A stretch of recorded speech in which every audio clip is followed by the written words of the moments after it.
বারাসাত বরিশাল কলোনির বাসিন্দা সুনীল বারোই দীর্ঘদিন ধরে বিছানায় শয্যাশায়ী, কিন্তু 2002-এর নাম না থাকার কারণে অ্যাম্বুলেন্স করে এসআইআর কেন্দ্রে আসতে হলো।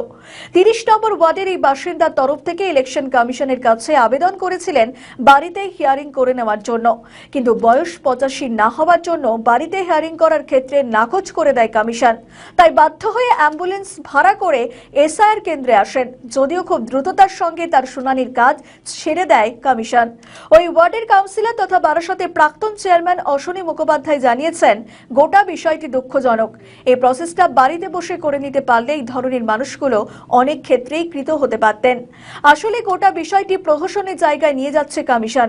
অন্যদিকে কার্গিল যুদ্ধে সামিল হওয়া প্রাক্তন সেনা জওয়ান ও তার পরিবারের সদস্যদেরও তলব করা হয়েছে। বারাসত পুরসভা 6 নম্বর ওয়ার্ডের বাসিন্দা সঞ্জীব ভট্টাচার্য ভারতীয় সেনায় নিযুক্ত ছিলেন। তিনি তার পরিবারের অন্য 2 ভাই এবং ভারতীয় সেনায় কর্তব্যরত ছিলেন। কাজের সূত্রে বাইরে বাইরে কাটাতে হয়েছে জীবনের অধিকাংশ সময়।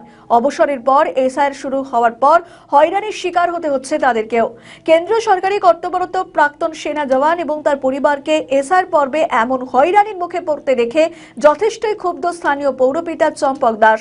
তিনি এই ঘটনা কেন্দ্র করে বলেন যে সম্পূর্ণ ইলেকশন কমিশনের ব্যর্থতা ক্রমশই প্রকাশ্যে আসছে।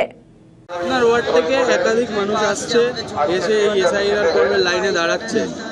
দেশের যারা কেন্দ্রীয় সরকারি কর্মী তারাও বাদ করছেন, কিভাবে দেখছেন বলতে এই যে ফ্যামিলিটা এই মুহূর্তে যারা লাইনে দাঁড়িয়েছে তাদের মধ্যে কার্গিল যোদ্ধা শুধু নয়, রাষ্ট্রপতি পুরস্কার প্রাপ্ত, আপনারা নিশ্চয়ই সার্টিফিকেট দেখেছেন, তাকে আজকে ভারতীয় প্রমাণ করার জন্য তাকে লাইনে দাঁড়াতে হচ্ছে। এটা আমাদের কাছে হতাশার, খুব লজ্জাজনক যে আগামী দিনে আরও কী কী আমাদের সামনে অপেক্ষা করছে সেটা নিয়ে আমরা খুব চিন্তিত এবং আশঙ্কিত।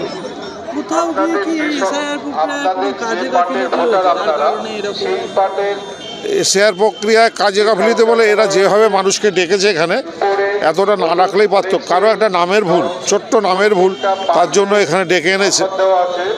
এইগুলো না করে যাদের সত্যিকারে কিছু ডকুমেন্টস নেই তাদেরকে ডাকলে ভালো হতো। এখানে দেখছেন কত ভিড় মানুষ, এর অর্ধেকের বেশি মানুষ, সাধারণ মানুষকে হ্যারাস হচ্ছে।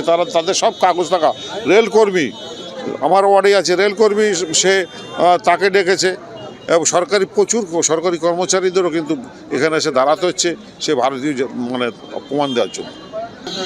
হতাশাই ঘটনা। 58,20,000 প্রথম স্তরে আমাদের ভোটার লিস্ট থেকে নাম গেছে পশ্চিমবঙ্গে, তাই 1 লক্ষ কোটা যেহেতু স্পর্শ করতে পারিনি, তারপরে অঙ্গুলি হলো না। আমরা দেখছি প্রায় 1,36,00,000 মানুষকে হ্যারিংয়ে জোর করে ডাকা হয়েছে। এত লোক না ডাকলে হতো, প্রচুর লোকের যাদের কাগজপত্র আছে তাদের এনে এখানে দাঁড় করানো হয়েছে। সবথেকে লজ্জাজনক, বয়স্ক লোকরা ভোট নেওয়ার সময় বাড়ি গিয়ে, আমরা কালকেই এর প্রতিবাদ জানিয়েছিলাম, আমাদের এমপিদের 10 জনের নির্বাচন কমিশনের কাছে যাওয়ার কথা ছিল এবং আজকে সকালে উঠে দেখছি, কালকে আমি এখানে এসেছিলাম, এসে প্রতিবাদ জানিয়েছিলাম যে বয়স্ক লোকদের ভোট আমরা বাড়ি থেকে আনতে যাচ্ছেন, কিন্তু তার ভোটাধিকার আছে কিনা সেটা করার জন্য এখানে আসতে হচ্ছে। ওনারা বলছে আমাদের কিছু করার নেই, সব উপরমহল মানে একদম উপরে, সে ডিএমও একই কথা বলছেন। হিয়ারিং চলছে, তাতে কি কিছুটা হলেও আশঙ্কা কাটবে? যাদের নাম বাদ পড়েছে আমি তো ডকুমেন্টস দেখছি, ডকুমেন্টস নিচ্ছে, প্রচুর ডকুমেন্টস নিয়ে আসলেও সব বাদ দিয়ে দিচ্ছে। যেগুলো ওই 13টা ডকুমেন্টস বলেছে, 1987-এর দলিল না হলে নিচ্ছে না।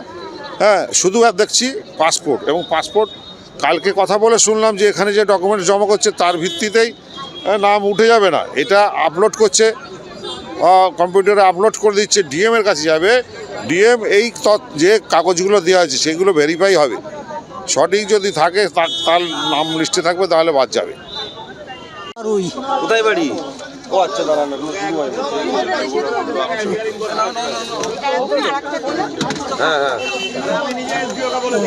যাবো।